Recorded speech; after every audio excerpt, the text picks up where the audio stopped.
going viral. Have you all seen the video circulating around the internet regarding our brother Jim Jones? I did. This video qualifies under fair use, which allows for commentary, critique, and reactions. What's good? Back with another one. You already know the vibes. And today we're getting into Joe Budden reacting to 50 Cent posting footage of Jim Jones allegedly getting locked out of his podcast building over rent. Hold up, because this situation is messy. So yeah, let's roll the clip and get into it. Speaking of going viral, have you all seen the video circulating around the internet regarding our brother Jim Jones? I did. I haven't. You haven't? Nope. Okay, I'll show it to you right now.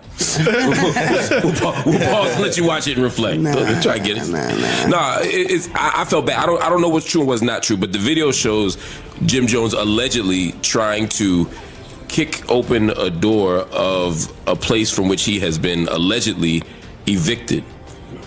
According to reports, this video came from 50 Cent, who later put out paperwork that allegedly shows that he was evicted. And I read it. And I made the screen big. I did too. I did too. I ain't gonna lie to you, I did. AI. Like I said, I don't know if it's true or not. Jimmy legs too little. No, from what I heard, some people close to the story told me that it's fake. Said that the paperwork is fake. Said that the landlord is a bum and said that he don't be doing shit. And he tried to evict Jim. And supposedly the document for non-payment, is that right? Supposedly the document that he created is a fake document that he just literally created on his own, allegedly.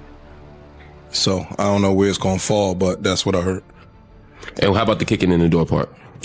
They said that the police came later on and made the landlord unlock the doors and leave the premises because Jim is renting the premises out legally, and that's what I heard. Even if you were to be behind on your lease, you can't lock people. Just lock people out. Yeah. Whole process.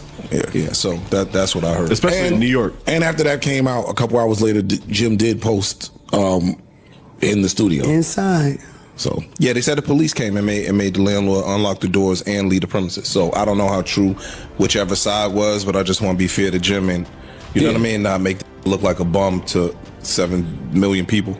See, but that's the hard part about the internet, and I agree with you. Like I said, I don't know what's true and what's not true. I hope it's not true. I hope he hasn't been evicted. I don't have any, you know what I mean? But once that video goes out, you spend the rest of your life trying to explain some shit, and you can't roll that shit back. Like, because there are a lot of people that'll see that video of him trying to kick the door in that'll never see a correction or replay or whatever. And so it's like, that's what makes this shit so diabolical. See, I look at Jim ain't trying to explain it.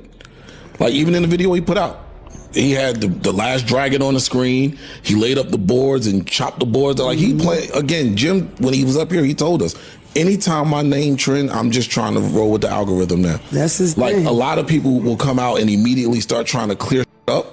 He ain't doing that. He ain't did it the last time. But he did post himself in the place. He wanted you at least know he wasn't evicted. Right. But to show that, hey, I wasn't evicted. I'm in the place. I wasn't arrested or anything. And I'm laughing with you. And I'm laughing. Yeah. Like, I'm making some fun out of this. I like that about Jimmy, though. I don't come off like fake. He come off like he bitten with, you know. Like unbothered. They had the whole thing where he was saying, oh, the heat is off. He's in there, with the fire. Like, whatever y'all say, I'm going to play into it. I'm going to have some fun. But from all on the surface, at least, it looks like everything is all right over there. What's the other option? The other option? Do you cry? Exactly. What you gonna do? He's handling the situation as best you can. And he's but I'm going saying at it with that's relentless. That's never gonna let it go. So if you're not gonna take this kind of let's bid about it, you're gonna f around. Can't beat him at the game. Dog, you can't. You have to play with 50, or I mean, really. He's unbeatable. Oh my God, 50 get his eyes on your boy. He unbeatable.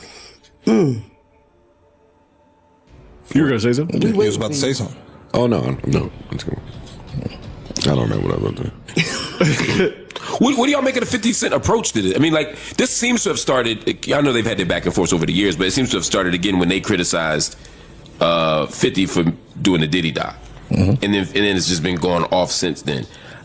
I don't know if they regret doing that or if they're like fine with it. I don't know. But for me, from a 50 Cent perspective, I'm like, at what point is enough? At what point do you say, enough, I don't got to keep. When has 50 ever said enough? Ever. All right, so this clip goes way deeper than just some rent jokes. Listen to this. Joe Budden isn't jumping to call anything true or false, but he is highlighting how fast something can blow up and get glued to your name forever. Maybe a better question is when should he say enough? For what? Yeah, why? It's only for him to determine. You got to assume he'll tire out at some point. Yeah, but that's for him to determine when.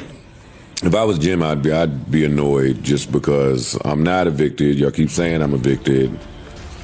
The Heat shit, that's what I was going to say. The Heat jokes were funny because following all the Heat jokes, we did see all them in bubble gooses and Averexes and coats, and we saw like the breath coming out. So that made it funny. But the eviction stuff, if I'm not evicted, which he's not, because every time we see him, he's right back in the building. So it's like, what am I doing here? What is to come of this? And at the end of the day, people criticizing 50 for making that documentary. I don't even see how that's so crazy of a thing. You know what I mean? Because his background, where he come from, you know, it's police shit. So it's like some people look at that like, what the f are you doing? Sure. Right?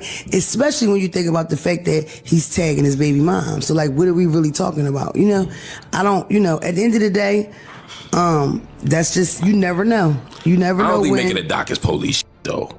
I said no. I'm not saying that making a documentary is police. I'm saying that people that look at 50 Cent, I could see people thinking that that was corny or that was whatever because of where he comes from. Because who he is and who he is. I got you. I got you. That's all I'm saying. I hate that logic, but I hear what you're saying. Like, I hate that people look. I mean, you got to be able to make a documentary at some point. Because are you making a documentary for the victims? Is that why you making it? Because you care about the victims? Do you believe that in your heart? You care about victims? No, but I don't want to hold him to that standard when I don't hold none of these people at Paramount to that standard. Right. Nobody makes docs for the victims. All the people that made, I mean, very few people do. Yeah. Maybe Surviving R. Kelly. That's probably the only doc I've seen where I know the people who did it actually care about the victims. But in general, people make docs to make money. Right. So I don't want to be like, well, 50's only doing it to make money or for revenge or whatever they think the reason is, because all these people in suits and boardrooms do the same shit. You know what I mean? Right, but the of the baby mom, that just don't count. Oh, I'm not. I don't know if that's true or not.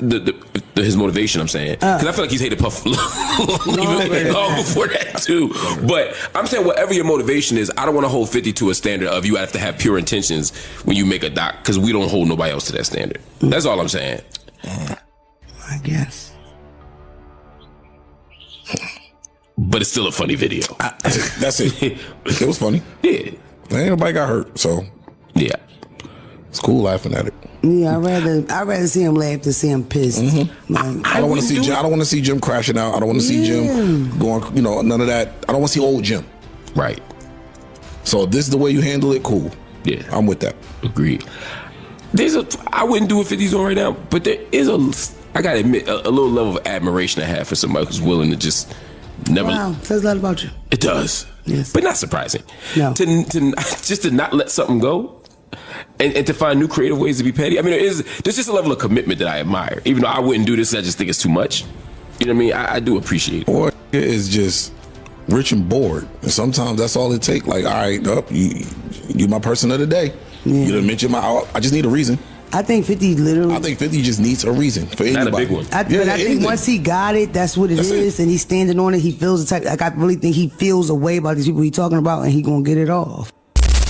Joe Budden's overall read on this whole situation isn't really about whether Jim Jones actually owed rent. It's more about how powerful and dangerous viral moments can be.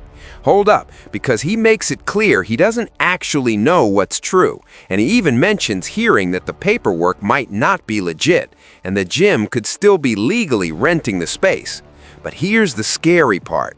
Joe's main point is that once a video runs wild on the internet, most people only remember that image of Jim trying to get back inside the building. Very few people ever circle back for a correction, even if one exists. That's what he calls the hardest part of internet culture, and honestly, he's not wrong. He also gives Jim credit for how he handled it. Instead of getting heated or defensive, Jim posted himself back in the studio and leaned into the jokes, basically showing he wasn't fazed. Joe says he respects that approach way more than watching someone crash out. Make sure you drop a comment and like the video.